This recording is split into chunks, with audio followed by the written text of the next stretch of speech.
Home town కొత్త Telugu web series మన ఆహాలో స్ట్రీమ్ అవుతుంది. మొన్న శుక్రవారం ఏప్రిల్ 4 నుంచి 5 ఎపిసోడ్లు ఉన్నాయి. ఒక్కొక్క ఎపిసోడ్ అరగంట ఉంది. సో మొత్తం చూడడానికి 2.5 గంటలు పడుతుంది. నేను ట్రైలర్ చూశాను. మనకు రాజీవ్ కనకాల ఉన్నాడు, ప్లస్ మన ఝాన్సీ ఉంది. వీళ్ళిద్దరే మనకు తెలిసిన ముఖాలు. ఇక ఒక చైల్డ్ ఆర్టిస్ట్ ఉంది యానీ అనేసి, కొత్త హీరో చిన్నపిల్లోడు ప్రజ్వల్ అనేసి, కమెడియన్స్ ఉన్నారు కొత్త వాళ్ళు కూడా సాయిరామ్ అనేవాళ్ళు. అంటే ఫస్ట్ ఎపిసోడ్ చూస్తే అంటే ఒక్కొక్క మామూలుగా వెబ్ సిరీస్లో ఎలా ఉంటుంది, ఒక ఎపిసోడ్ అయ్యాక నెక్స్ట్ ఎపిసోడ్ కంటిన్యూషన్ ఉంటుంది మామూలుగా వెబ్ సిరీస్లో. బట్ ఈ వెబ్ సిరీస్ ఎలా ఉందంటే 5 డిఫరెంట్ టాపిక్స్ తీసుకున్నారు. అంటే దేనికదే ఇండివిజువల్ అనమాట. అంటే సేమ్ క్యారెక్టర్స్, సేమ్ స్టోరీనే. బట్ ఒక ఎపిసోడ్ స్టార్ట్ అవుతే ఆ ఎపిసోడ్ ఎండ్కి ఆ కథ అయిపోతుంది. మళ్ళీ సెకండ్ ఎపిసోడ్లో కొత్తది అనమాట. సో ఇండివిజువల్గా కూడా చూడవచ్చు, వరుసగా చూడాల్సిన అవసరం లేదు. ఇక starting first episode cricket world cup అని ట్యాగ్లైన్ టైటిల్ పెట్టుకున్నారు.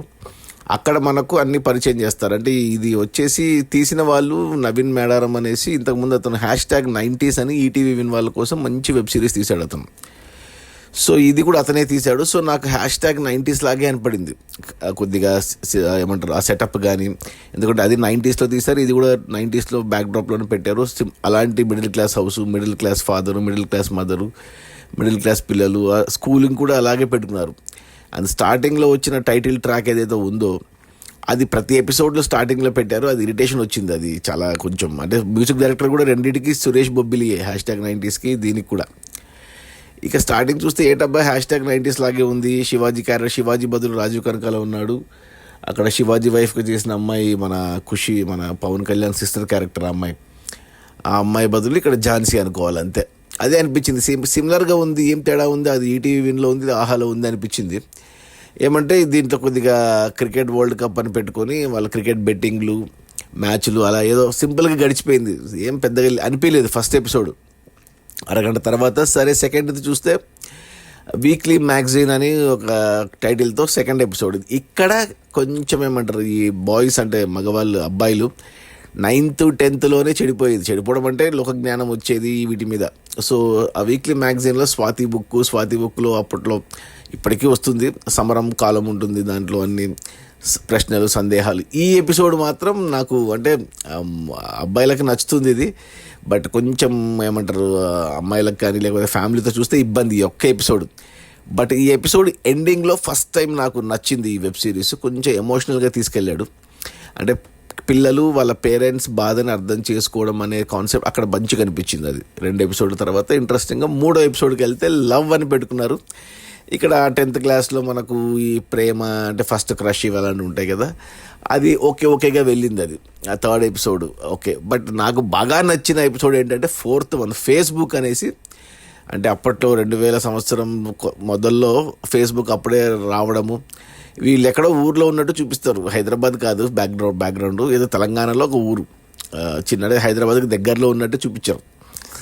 ఆ ఫేస్బుక్ మీద కామెడీ ఏదైతే ఉందో ఫ్రెండ్స్ మధ్యన, ఎస్పెషల్లీ ఆ ఫ్రెండ్ క్యారెక్టర్ నల్లగా పొడుగ్గా ఉంటాడు, అతడి కామెడీ కానీ, హీరో కానీ, ఇంకొక ఫ్రెండ్, ముగ్గురు అసలు ఆ ఫేస్బుక్ అంటే ఏంటి, ఎలా, ఇవంతా బాగా అనిపించింది. అది నీట్గా ఎక్స్ప్లెయిన్ చేశారు. అంటే ఎవరన్నా చదువురాని వాళ్ళు, అసలు ఈ టెక్నాలజీ తెలియని వాళ్ళు కూడా ఈ ఎపిసోడ్ చూస్తే ఫేస్బుక్ గురించి నీ డీటెయిల్డ్గా అర్థమవుతుంది. సో 4th ఎపిసోడ్ నాకు బాగా నచ్చింది. సో డైరెక్ట్గా ఎవరైనా చూడాలనుకుంటే డైరెక్ట్గా 4th ఎపిసోడ్ చూడవచ్చు కొంచెంసేపు నవ్వుకోవడానికి. ఇక లాస్ట్ ఎపిసోడ్ 5th ఎపిసోడ్ వచ్చేసి ఫ్లై అంటే ఇక ఎగిరిపోవడం. అంటే ఇక్కడ డైరెక్ట్గా సినిమాలు ఎలా చూపించారంటే 10th క్లాస్లో స్టార్ట్ అయినట్టు చూపించారు.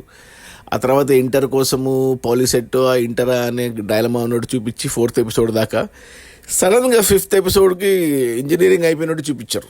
డైరెక్ట్ జంప్ కొట్టేశారు కొట్టేసి అక్కడి నుంచి ఇక ఏమంటారు అమెరికా వెళ్ళి చదువుకోవాలి అనే దాంట్లో ఈ ఎపిసోడ్ 5th ఎపిసోడ్ ఎమోషనల్గా చాలా బాగా వచ్చింది. ఇది క్లైమాక్స్ లాస్ట్ ఒక 15 నిమిషాలు రాజీవ్ కనకాల కానీ మన ఝాన్సీ కానీ చాలా బాగా పర్ఫామ్ చేశారు. చాలా బాగా అనిపించింది అక్కడ బ్యాక్గ్రౌండ్ మ్యూజిక్ కానీ. ప్లస్ మన యానీ చిన్న పాప అంటే చైల్డ్ ఆర్టిస్ట్ ఇప్పుడు పెద్దగా అయింది, ఆ అమ్మాయి క్యారెక్టర్ కానీ, అండ్ హీరో, ఈ నలుగురు క్యారెక్టర్లు లాస్ట్ 15 నిమిషాలు ఫైనల్ ఎపిసోడ్లో మంచి ఎమోషనల్ మంచిగా ఎండ్ అయింది నాకు. అంటే సెకండ్ ఎపిసోడ్ లాస్ట్లో మనకు పిల్లలు పెద్దవాళ్ళ బాధను అర్థం చేసుకుంటే, ఈ 5th ఎపిసోడ్ లాస్ట్లో పెద్దవాళ్ళు పిల్లల కోరికని అర్థం చేసుకోవడం అనేది కంక్లూషన్ ఇచ్చారు. సో ఓవరాల్గా చూసుకుంటే 2.5 గంటలు చూసుకుంటే నాకు సెకండ్ ఎపిసోడ్లో last plus 4th episode Facebook కంప్లీట్గా ఎంజాయ్ చేశాను. ఇక 5th ఎపిసోడ్లో లాస్ట్ 15 నిమిషాలు. సో ఓవరాల్గా చూసుకుంటే 1 గంట వరకు నాకు నచ్చింది సినిమా, ఈ వెబ్ సిరీస్ 2.5 గంటల్లో. ఇక ఫ్యామిలీతో చూడొచ్చు, కానీ చెప్పాను కదా, 2వ ఎపిసోడ్ ఏదైతే ఉందో వీక్లీ మ్యాగజైన్, ఆ ఎపిసోడ్ ఒక్కటే కొంచెం ఇబ్బంది ఫ్యామిలీతో చూసేటప్పుడు. సో ఇండివిజువల్గానే చూడమని చెప్తాను ఎవరికైనా కానీ, అందరికీ. ఫ్యామిలీతో చూస్తుంటే కానీ సెకండ్ ఎపిసోడ్ కంప్లీట్గా స్కిప్ కొట్టేయాల్సిందే. మిగతా 1, 3, 4, 5 చూసేయచ్చు హ్యాపీగా. అటు నాకు అంటే #90s లాగా అనిపించినా ఇనీషియల్గా రాను కొద్దిగా ఇన్వాల్వ్ అయ్యాను. సో నా రేటింగ్ వచ్చి అంటే ఇది గుడ్డుకి ఓకేకి మధ్యన ఊగిసలాడుతుంది. బాగా ఉండింటే 3 ఇచ్చేవాడిని, కానీ ప్రస్తుతానికి 2తో సరిపెట్టుకోవాలి. Okay, bye.